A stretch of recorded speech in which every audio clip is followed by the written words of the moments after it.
Welcome to The Explainer. Today, we're going to unravel a puzzle that's hidden inside a single name, a name that connects four totally different worlds spanning centuries of history.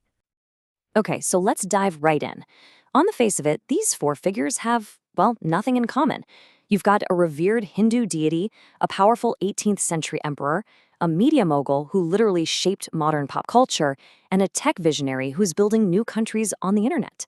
What could possibly link them all? The answer is their name, Balaji. To really get this, we have to start at the beginning, at the origin point.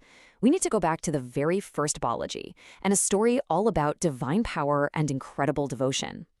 So piece number one of our puzzle is the deity Venkateshvara, who's a form of the god Vishnu. Now, he's widely known by the name Balaji, which literally means Lord of Venkata. That's the hill where his famous temple is. He's a god who inspires immense devotion from millions and millions of people. Now, the legend behind his temple's incredible wealth is just fascinating. It all starts with a love story. To marry his love, Padmavati, Balaji had to take out this enormous loan from Kubra, who was basically the treasurer of the gods, just to prove he was rich enough. And to help repay this cosmic debt, his devotees continue to make offerings to this very day, believing they're helping their lord. And the scale of that devotion, it is just staggering.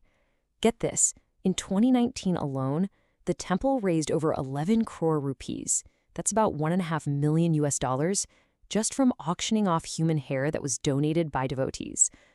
That right there, that's the power of faith. Okay, so next, the name makes a huge leap from the heavens right down to the throne.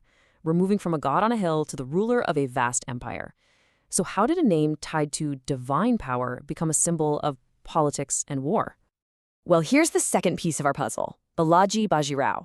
He was a really powerful 18th century ruler.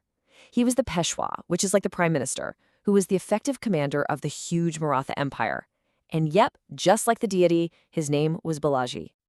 So right here, you can see the name's power evolving. The first Balaji's domain was spiritual, rooted in faith.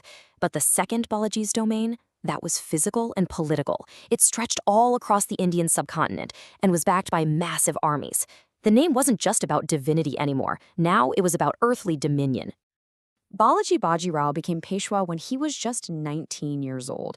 And as you can see, for 2 decades, his leadership was incredible. The Maratha Empire expanded to its absolute peak, capturing Peshawar way up north in 1758. But his reign ended in tragedy. In 1761, he suffered a crushing defeat at the Third Battle of Panipat, a loss so bad it literally changed the course of Indian history. He died from grief just a few months later. All right, let's fast forward now. Over 200 years.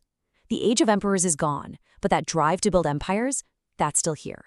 So how does the name Balaji and its whole connection to power transform for the modern era? Well, the answer is in 2 new kinds of moguls. Our third piece of the puzzle is Ekta Kapoor. She took the name's power and channeled it into cultural influence with her company, Balaji Telefilms. She's often called the Queen of Indian television, and for good reason. She's produced a crazy number of shows that have reached hundreds of millions of people, basically shaping the cultural conversation for decades. And for our final piece, we go from the media landscape straight into the digital future. Meet Balaji Srinivasan. He's a major tech figure, an investor, and a political thinker who is completely reimagining what a country can even be. He's pushing this radical idea called the network state. He's basically frustrated with how traditional nations work, so he's proposing we build them differently. Instead of starting with a piece of land, you start with a community online that's united by shared beliefs. A cloud nation, if you will. Then that group crowdfunds physical territory all over the world and tries to get sovereign recognition. So you might be asking, how would that even work? Well, he actually lays out a pretty clear process. As you can see, it all starts with building that online community, organizing it, and then crowdfunding land.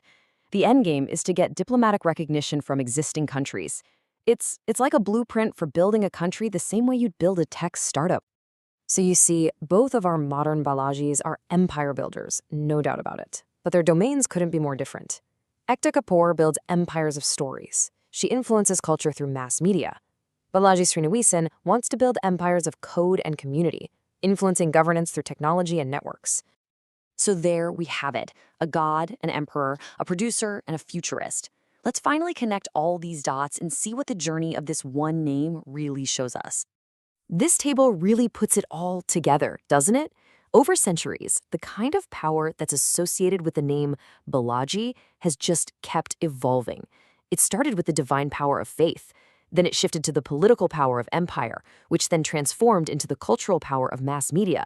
And now it represents the ideological power of a digital, networked community. And that's the core idea, right there. What began as a name for a god became a kind of title for people who build new worlds. Whether they're doing it with armies on a battlefield, TV shows in our living rooms, or lines of code in the cloud. So, what's the big takeaway here? It's that names and ideas, they aren't static. They grow, they accumulate meaning, they evolve right along with us. The story of Balaji is really the story of power itself.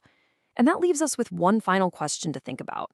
If this is the journey so far, where is it headed next? What new form of power will the name Balaji represent in the future?